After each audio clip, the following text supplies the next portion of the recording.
Hər vaxtınız xeyir. Judo podkastlarımız davam edir. Azər İsmail YouTube kanalında bugün bu idman növü ilə bağlı yenidən danışacağıq. Bu dəfə də bəlli və bəlli olmayan istiqamətlərimiz var. Həm idmançılarımızın nəticələri, son baş verənlər judo aləmində, həm də ümumi söhbətlər edəcəyik. Niyə ümumi? Qonağımız idman jurnalistidir və onunla biz həm də Federasiya və judo idman növünə olan ümumi yanaşmadan danışmaq istəyirik. Səbuhi Musa bu idman növünü yaxından izləyən həmkarlarımızdan biri. Xoş gəldin Səbuhi. Xoş gəldik, xoş gördük Azər. Mən də belə deyək də uzun müddətli idman jurnalistikasında olsam da ilk dəfədə bir podkastda iştirak edirəm. Bu da sənin qismətindəymiş, həm də mənim qismətimdəymiş. Yəni mən özüm üçün də maraqlıdır belə bir layihədə iştirak etmək. Sənə həqiqətən uğurlar arzulayıram, izləyirəm. Belə deyək də digər verilişləri, digər podkastları da həqiqətən də yəni maraqlı podkastlar alınır. İnanıram ki, yəni bu da bir maraqlı alınacaq. Təşəkkür. Əgər ilk dəfədirsə, məncə maraqlı alınar. Çünki istər-istəməz bəzən mən özümdə tam alışa bilmirəm, amma bu tamam başqa formatdır da. Yəni belə daha cana yaxın, daha insanların istədiyi və ümid edirəm ki, bu judo həvəskarlarını da zaman-zaman bu verilişin ətrafına toplaya bilərik. Əslində bu podkastlarımızda əsas hədəf odur, ölkədə judoyu izləyən, bu idman növünə marağı olan və yaxud da olmayan insanları burada birləşdirək. Ona görə sənin kimi bir həmkarımızın fikirləri də bizim üçün vacib olacaq. Çox aktiv idman növüdür, çox hərəkətli idman növüdür, hadisələr olaraq, proseslər olaraq. İndi verilişdən qabaq da səninlə hazırlaşarkən baxırıq ki, biz çox müxtəlif istiqamətdə, bəzən bir həftə ərzində bir neçə beynəlxalq yarış olur. Elə oradan başlayaq, bu idman növünə ümumi münasibətin Azərbaycan həm federasiya olaraq, həm indi biz tam federasiyaya aid verilişdə deyirik, ümumi bu idman növü ilə bağlı təəssüratlarını alın. Judo idman növü deyərkən təbii ki, ilk növbədə nizam-intizam yada düşür. Həqiqətən Yapon döyüş ruhunu, məsəl üçün biz ki, Yapon döyüş idman növləri, karate var, jiu-jitsu var və digərləri var. Amma daha çox burada judoda biz o Yapon nizam-intizamını görürük. Bir hardasa bir 5 il əvvəl yadınızdadırsa bu karantin olan vaxtı ilk yarışa başlayanda, ilk belə deyək də o pandemiyanın gür olan vaxtlarında yarışa başlayanda elə məhz judo olmuşdu. Niyə görə? Çünki judoda təmas azdır. Yəni bədənə təmas azdır, daha çox kimonodan tutulur və üstəgəl də burada belə deyək də pandemiya qaydalarına yəni daha çox əməl olunur, belə deyək.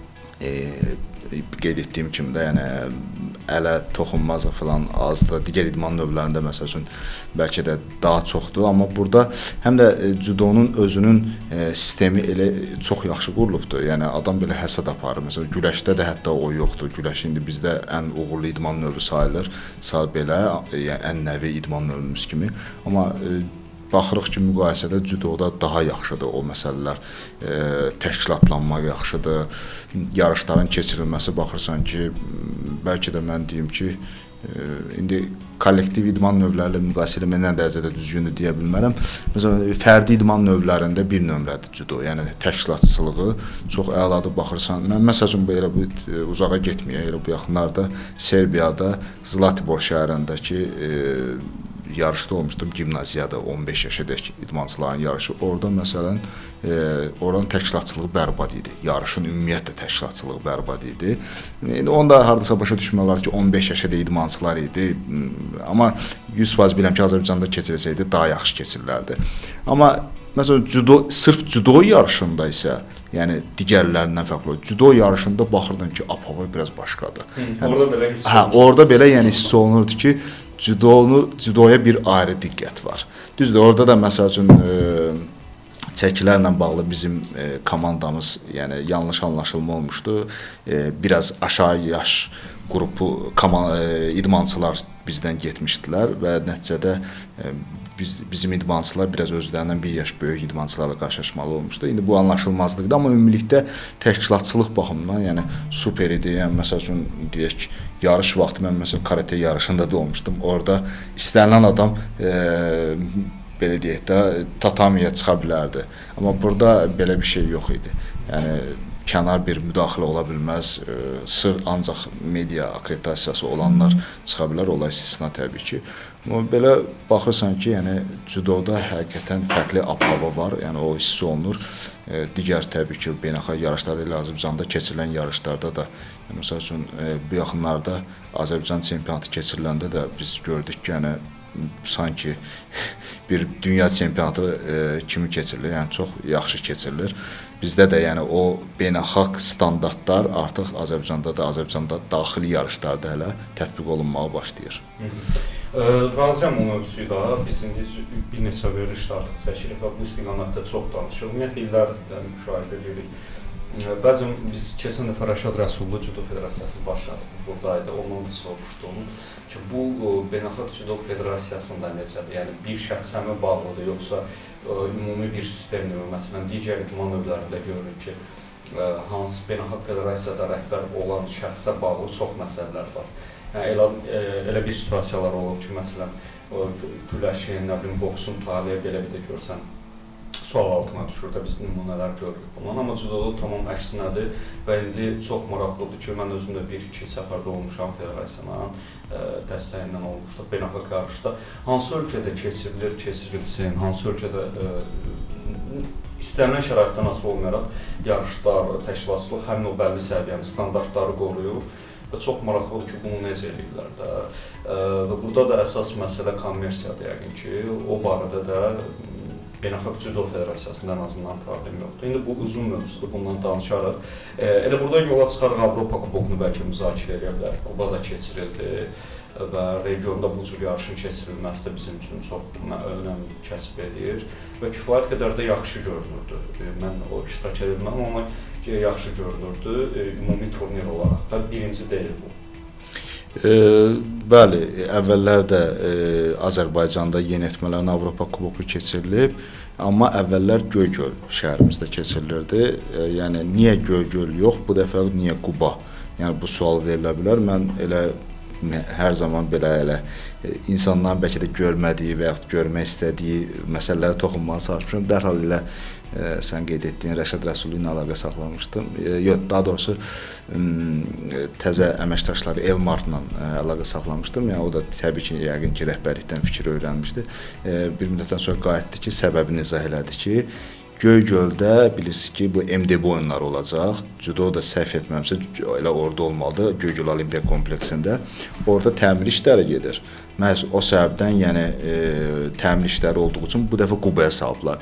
Qubada da bilirsiniz də Quba Olimpiya kompleksi təzə belə deyək də qurulmuş bir kompleksdir və orada basketbol yarışları, digər yarışlar keçirilir və ora kifayət qədər standartlara cavab verilirdi və bu dəfə Qubaya salındı. Yarışın özünə gəlincə 119 idmançı kifayət qədər xeyli sayda idmançımız çıxış eləyirdi. Düzdür, ölkələrin sayı belə deyim, belə çox deyil, amma Avropa kubokudur. Yəni bu dünya turniri deyil ki, 100 gözlənti olsun. 119 idmançı ilə təmsil olunurduq. Bunun 100-ü dəyirmi, 100-ü kişi, oğlan idmançı idi, 49-u qız idmançı idi.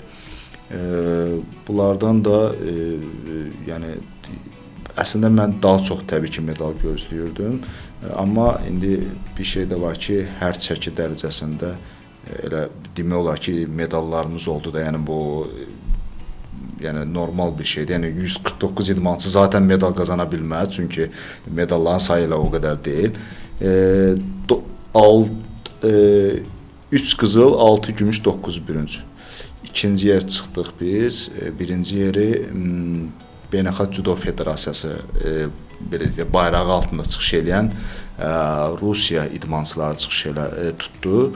İndi ola bilər ki, cüdo mütəxəssisləri səhvimi düzəldər. Orada mən bir şeyə də baxdım ki, Beynəlxalq Cüdo Federasiyası ayrıca var idi. Bir də IGF 1 var idi, səhv etmirəmsə. O da onların mən familiyalarına baxdım. Orada Belarus familiyalarına daha çox rast gəldim. Mən elə başa düşdüm ki, sırf bu yarış üçün, indi ola bilər səhv edim, sırf bu yarış üçün Rus və Belarus idmançılarını ayırmışdılar.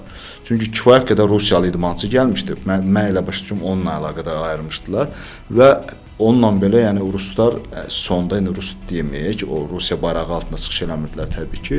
Beynəlxalq Judo Federasiyası bayrağı altında çıxış edən idmançılar sonda birinci yer tutdular. Hardasa 10 qızıl medal səhv etməmsə onlar qazanmışlar. İndi gümüşü, bürüncü də var idi təbii ki. Birinci yeri onlar tutdular, ikinci yerdə biz tutduq. Ümumiyyətlə yəni nəticə belə bir şey oldu. Qeyd etdiyim kimi bayaqları bu idman növündə yarışlar, turnirlər çoxdur. İdman növünün belə bir növ fəlsəfəsi, mentaliteti belədir. Və bu da əslində çox ciddi bir işdir federasiya üçün, təşkilatçılar üçün. Nə barədə? Doğru planlaşmaq, xüsusən indi məsələn federasiyanın performans direktoru var, digər orada koordinatorlar var, aidiyyatı şəxslər var. Çox ciddi iş tələb edir, çox ciddi belə deyək, doğru qərarlar vermək tələb edir.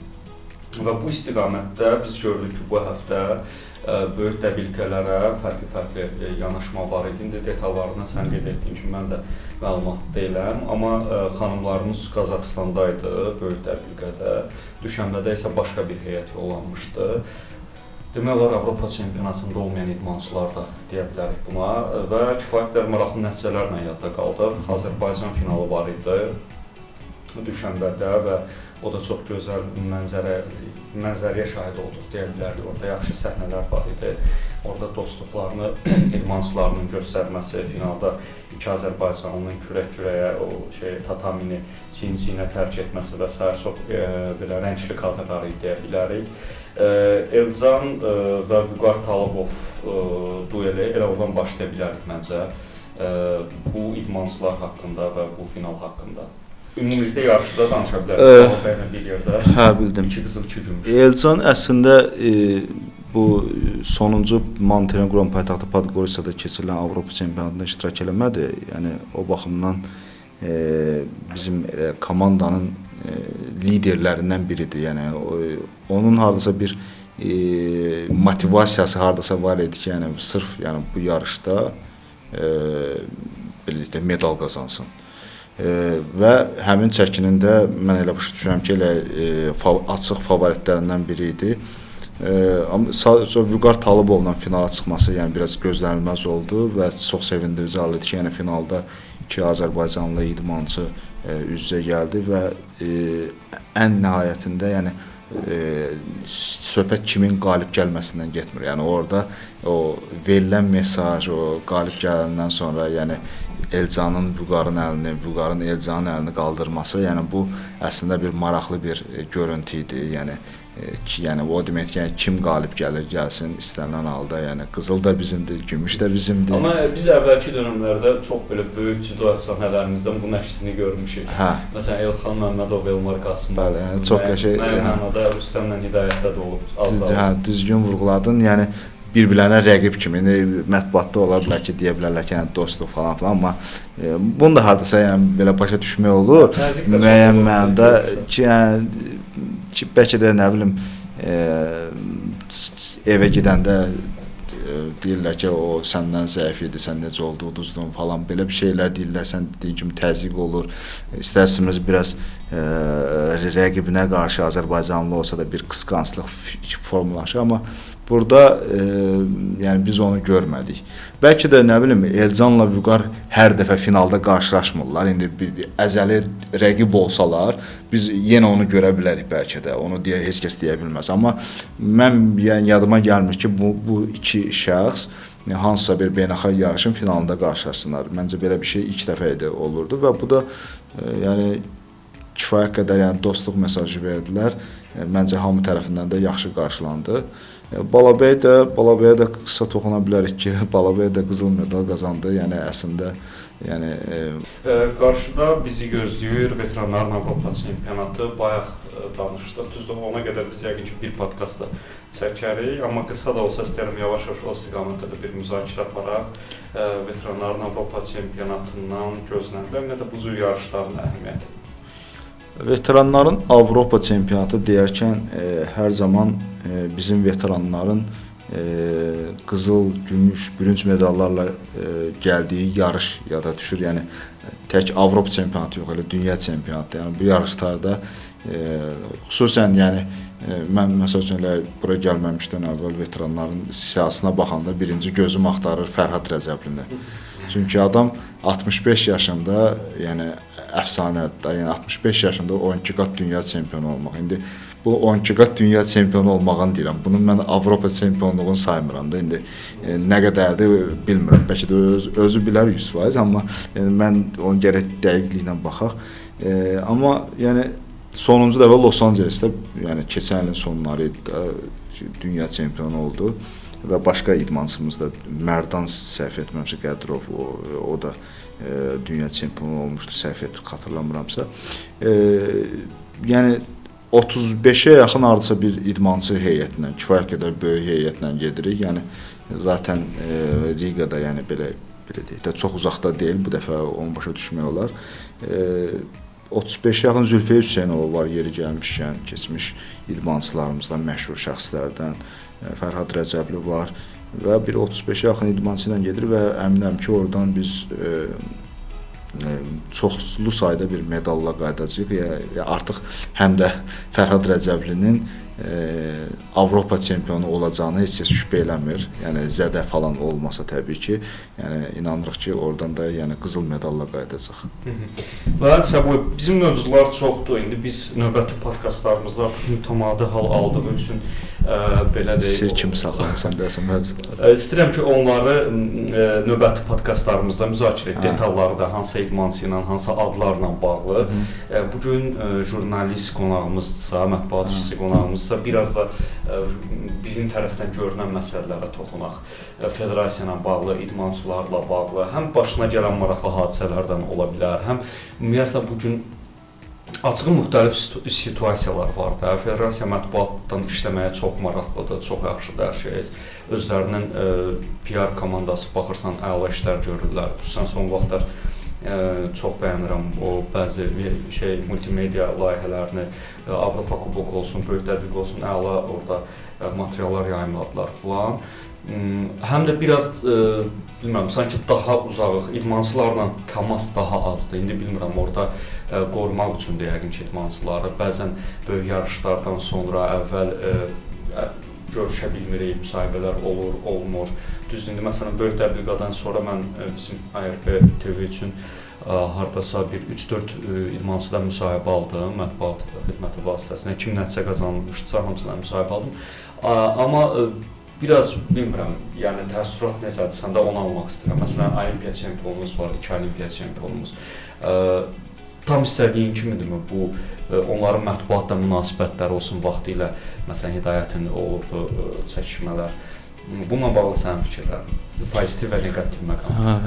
Əslində, yaxşı məqama toxunursan, belə deyək də, yəni Federasiyanın gördüyü işlər, sən vurğuladın, gözəldir, layihələr var, sosial layihələr var. Zaten mən də imkan olduğu qədər, yəni həm müsahibələrdə falan bu məsələlərə toxunuram və bunun nəticəsində də nə qədər cüdoçunun cəlb olunduğunun şahidiyik biz. Bunlar öz yerində, bunlar həqiqətən də gözəl məqamlardır. Amma qeyd etdiyim, məsəl üçün, şəxslər var, Hidayət Heydərov, Zelim Koçev. Açıq-açıq Zelim Koçevlə çox bir əlaqəm olmayıb, deyim ki, müsahibə götürməyə cəhd eləmişəm, amma Hidayət Heydərovdur, Elcan Hacıyevdir. Məsəl üçün, bu axırıncı uğurdan sonra mən çalışdım ondan müsahibə götürüm. Adam yəni telefona belə cavab vermədi. Mənə bir gün sonra verdi.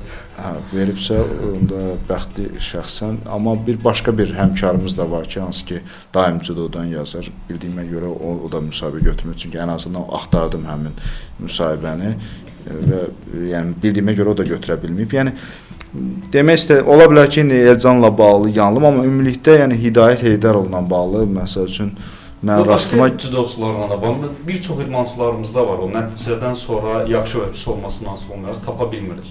Yəni bunu danışmamız yaxşıdır ki, bir növdə çağırış olar da. Yəni bilsinlər ki, bunun əhəmiyyəti nə üçündür.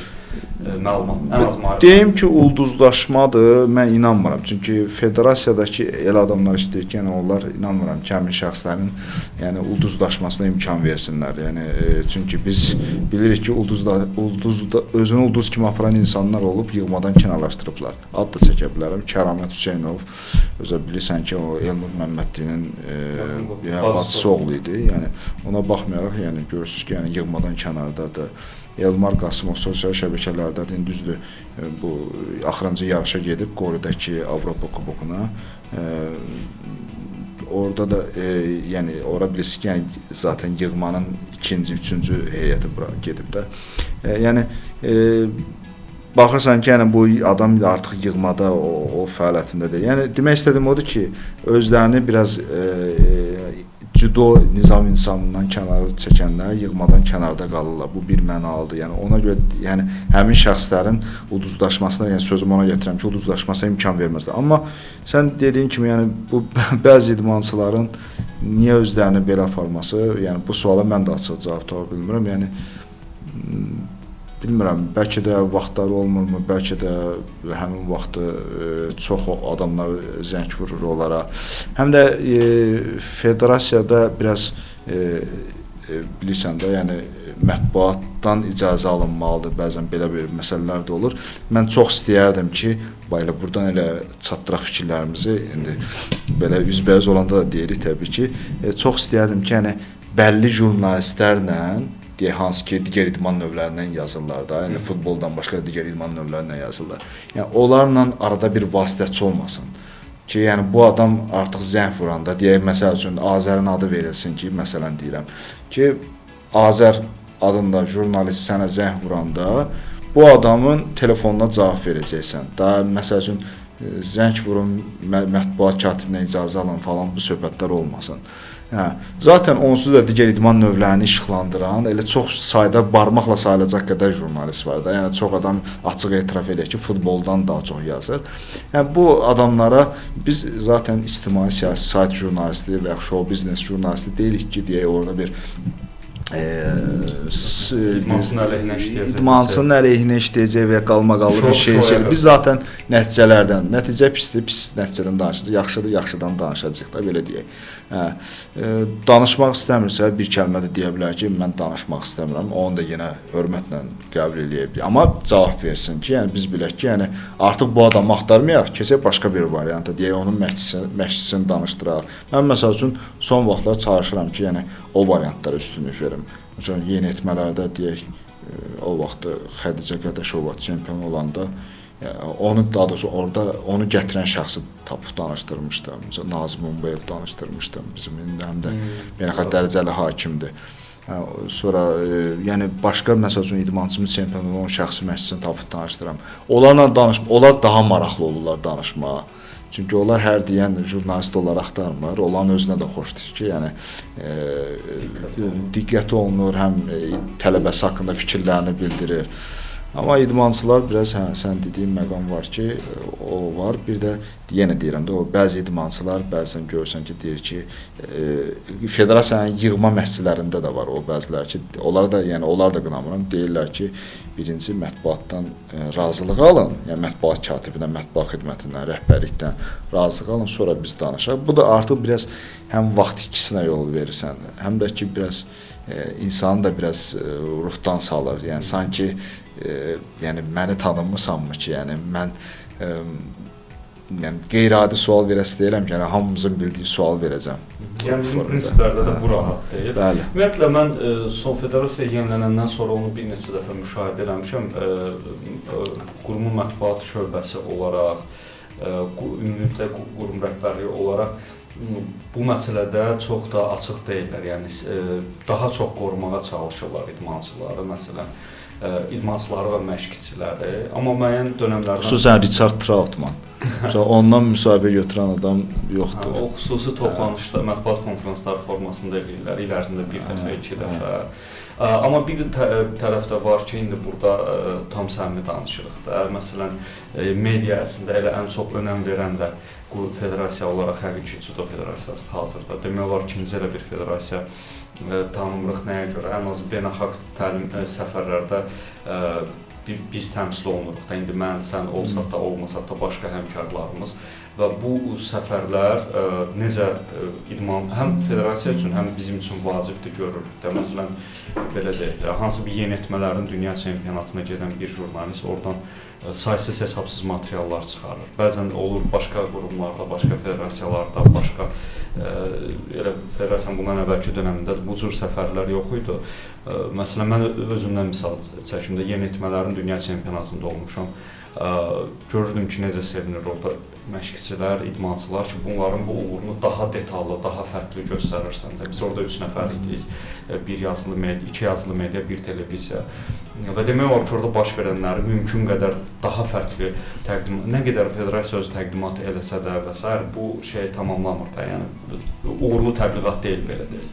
Amma buna görə də mən düşünürəm ki, federasiya alqış düşür. Yəni düzdür, indi maddi məsələlərdə başqa qurumlarla, başqa idmançılarla bağlı bu olmaya bilər, amma biz bilirik ki, bu çox əhəmiyyətli, çox önəmli məsələdir. Həqiqətən yəni mən hər zaman demişəm ki, yəni əslində federasiyanın öhdəliyində yoxdur. Yəni jurnalisti səfər aparmaq, yəni belə bir şey heç bir qanunda yazılmayıbdır. İstər bu futbola aiddir, istər digər idman növlərinə aiddir. İndi futbolda maliyyə var, aparırlar, sağ olsunlar. Amma biz sən dediyin kimi də neçə illər mətbuatda olmuşuq. Yəni futboldan kənar digər idman növlərinə getmirdik. Nazirliyin apardığı yarışları qoyuram kənara da. Judo Federasiyası yeganə, bir də güləş federasiyası, o da yəni məhdud sayda, yəni hər yarışa yox da dünya, Avropa böyüklərin yarışlarına olur 2 jurnalist, 1 jurnalist, o da həmişə yox təbii ki. Amma Judo Federasiyası, yəni adamın başının üstündə Allah var deməliyik bunu ki, yeniyetmələrin dünya Avropa çempionatı, gənclərin dünya Avropa çempionatı, böyüklərin dünya Avropa çempionatı, yəni nə imkan düşürsə nə, bir şəxsən məsələn mən səfərdə olmamışam, amma həmkarım səfərdə olubsa elə bir ki, mən də səfərdə olmuş kimi şeydir. Yəni, mən ümumi danışıram, mənzərənizə eləmə. Sakin. O səfərə oxuyursan və ətraflı məlumat yəni, olur. Ben məsəl üçün elə bayaq Zlati Boradı çəkdim. Mən məsəl üçün indiyə kimi ancaq uşaq futbolu ilə bağlı olmuşam hansısa bir səfərdə keçənlərim. Amma uşaq idmanı ilə bağlı ilk dəfədir ki, mənim üçün təcrübə idi. Bunun da özünün də bir maraqlı bir cəhəti var. Bəli, deyək çətinliyi də var, amma maraqlı bir məqamı var. Görürsən ki, burada belə bir şey var. Mən gəldim orada təşkilatçılıqda zəif olanları qeyd elədim. Bu özü də bir əslində bir təcrübədir. Görürsən ki, bu gələcəkdə məsəl üçün sən müqayisə eləmək istəyirsən hansısa bir yarışdan, deyirsən ki, Zlatiborda bu formadaydı bu yarış. Burada Bakıda məsələn bu formadadır. Müqayisə eləmək imkanı olur. Və yaxud Bakı olmasın deyə başqa bir şəhərdə keçirilir növbətdə o yarış. Müqayisə etsən. Və yaxud sən gedirsən judoya, judoda o yarışı göstərirsən ki, bu yarış belə keçirilir. Azərbaycanda Göygöldə belə keçirilmişdi. Yəni həm özün üçün təcrübə qazanırsan, həm müqayisə eləmək imkanın olur. Yəni həqiqətən də yəni ona görə ümumiyyətlə yəni jurnalist yəni elə oturub belə burdan yazdım, yəni belə də jurnalistik olmur. İmkanın var, təbii ki, özün get. İmkanın yoxdursa federasiya aparsa yenə Allah canlarını sağ eləsin. Yəni heç kəs etiraz eləmir. Yəni çox gözəl təşəbbüsdür, alqışlayıram. Yəni bu jurnalistlər üçün yəni yaradılan gözəl bir, yenə deyirəm ki, eləməyə bilərlər, amma eləyirlər. Bu yəni alqışa layiq haldır. Bu fikrimin əvvəlində məqsədim nə idi bunu deməkdə? Biz məsələn mən dedim ki, idmançılar adətən qoruyur da, federasiya müsahibələr filan biraz çətinlik olur. Sanki məndə belə bir təəssürat var. Amma bu səfərləri baxın onu qeyd etmək istəyirdim ki, biz orada həmkarlarımız gedir yerindəcə, udan qalib gələn idmançı, onun məşqçisi, onun digər komandanın üzvləri yerindəcə müsahibələr edir, yerindəcə reportajlar edir. Bu tamam başqa bir fərqlidir də. Yəni əgər burada belə bir şey varsa da, burada əvəzində başqa belə bir üstünlük var. Başqa əlavən yoxdursa, bugünlük yekunlaşdıraq. Yox, elə bir əlavəm yoxdur. Amma yenə gözləyirik, judo ilə bağlı yazan həmkarlarımız azdır. Ya qarşıdakı böyük yarışların birində ümid edirəm ki, yenidən qarşıda Budapeştdə dünya çempionatı gəlir. Orada artıq bizim Hidayət Heydərov iştirak edə bilmədi Avropa çempionatında. Artıq Hidayət Heydərov da iştirak edəcək, Elcan da iştirak edəcək inşallah və Zelim Koçev də olacaq və artıq ora Düzdür, dünya çempionatı, Avropa çempionatı daha çətindir. Hətta deyirlər də o, yəni artıq çox işlənmiş sözdür ki, olimpiyadadan belə çətindir. Çünki dünya çempionatında artıq bir yapon yox, 2 yapon güləşir. Ona görə də hər çəkidə 2 yapon olanda artıq çox çətinlik olur bizim idmançılarımız üçün də, ümumiyyətlə bütün idmançılar üçün. Amma yəni artıq ora biz də daha iddialı bir judo ölkəsinə çevrilmiş bir nümayəndə kimi təmsil olunacaq. Çünki Hidayət olimpiya çempionumuz, Zelim Koçev olimpiya çempionumuz iştirak edəcək. Parlayan ulduzumuz Elcan çıxış edəcək. Balabəydən nəsə gözləmək olar. Yəni belə, yəni yəni artıq bu yarışda biz iddialı heyətlə çıxış edəcəyik. Və çox doğru məqam qeyd elədin. Artıq bizə qarşı rəqiblərin yanaşması da son olimpiyadandan sonra fərqlidir yəqin ki. Bugünlük yekunlaşdıraq. Gözləyirik yenidən podkastlarımızda. Judodan danışırdıq. Səbuhi Musa, idman jurnalisti bizə bu idman növü, federasiya, idmançılar, komandalarla bağlı təəssüratlarını bölüşürdü. İrəliyən günlərdə yenidən qarşınızda olacağıq, fərqli qonaqla və daha detallı idman tərəfi ilə. İşin hələlik.